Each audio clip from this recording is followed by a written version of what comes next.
And we will, of course, continue to bring you all updates from the ongoing Russia and Ukraine war. We now move on. Thousands of Australians joined pro-Palestinian rallies across the country on Sunday as part of a nationwide march for Palestine. Over 40 protests were held in cities including Sydney, Brisbane and Melbourne, with estimated attendance over 350,000 nationwide. The demonstrations followed Australia's decision to conditionally recognise Palestinian statehood, straining ties with Israel. Many protesters carried Palestinian flags and chanted for an end to the conflict in Gaza. Expected to be a big and huge rally, but today is more than we expected, which is important. This strong message that Australian people will not accept this genocide and starvation in Gaza, and we want Australian government to take practical step to join other countries to end this genocide.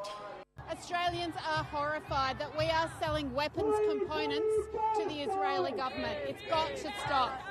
And I'm excited at the sheer numbers of folks turning out right around the country. The voice of Australians is really clear. We want peace, we want sanctions on the Israeli government, we want the aid to get through, and we want those weapons components and that two-way arms trade with Israel to stop. Brisbane police estimated 10,000 attendees, while organisers cited tens of thousands in Sydney.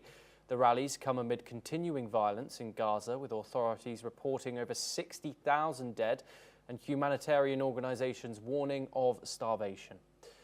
Prime Minister Anthony Albanese called for peace and deliveries, while Israeli Prime Minister Netanyahu criticised Australia's decision. We are now joined by Peter Baum, who is the foreign editor of the Weekly Blitz. He joins us live from London. Peter, thank you very much for joining us.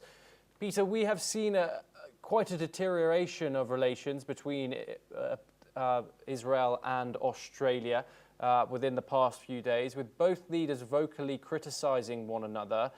It's come quite a way from 1947. Australia was one of the first countries in favour of the 1947 UN partition plan, paving the ways for Israel's creation. What is your view on Australia's view on recognising a Palestinian state, and of course the public vocal support for Palestine and the sheer amount of people who we can see from the visuals who showed up in support of the cause there?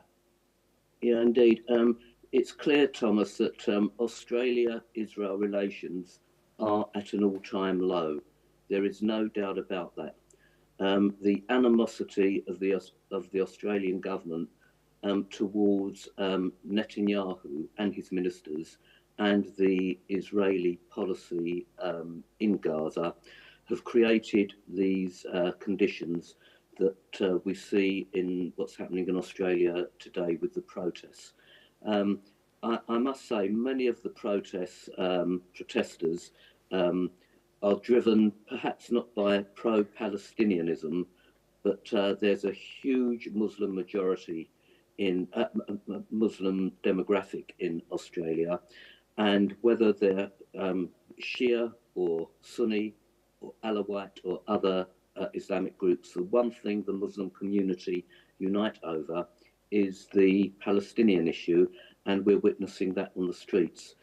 Penny Wong, the Australian Foreign Minister, even before she came into government, made no secret of her anti-Jewish state views, and Albanese has always, as we know, been on the left and clearly pro-Palestinian in his views. And that has accommodated, facilitated and encouraged the anti-Israel, pro-Palestinian marches we've seen. One thing that is a little bit odd, the numbers given around the country are something like 350,000 from the marching, from the leaders of the protests. And yet there's a clear discrepancy. In Brisbane, for example, the marchers have come out and said there are 50,000, and the police have said there are 10,000. So the numbers are being driven up by one side, understandably, for public relations views.